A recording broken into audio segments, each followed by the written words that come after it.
In this video tutorial, I'm going to share to you on how you can fix the product activation failed error in Microsoft Word. So let's get started.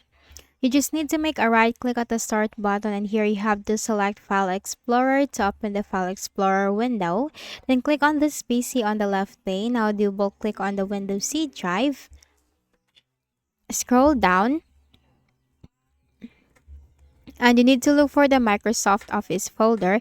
It could be located in the Program Files or Program Files x86. So let's start with Program Files. You'll find also in here the Microsoft Office folder, and you'll find the Office 16. Double click and you'll find this OSPP rearm. So if Microsoft Office is not located on your program files, it could be located in the program files x86. Okay, you just need to look for Microsoft Office and then double click to open the Office 16 folder, and you'll find this option OSPP rearm. Now what we can do is we need to run it as an administrator for 3 times. So let's start it. Right click and then run as administrator for the first time.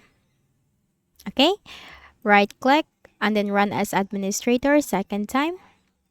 Right click and then run as administrator third time, and then close it. And you just need to open your Microsoft Word, and that product activation failed error will be fixed. So I hope this video helped you. Kindly please do not forget to hit the like button and subscribe to this YouTube channel for more tutorials like this. Thank you for watching.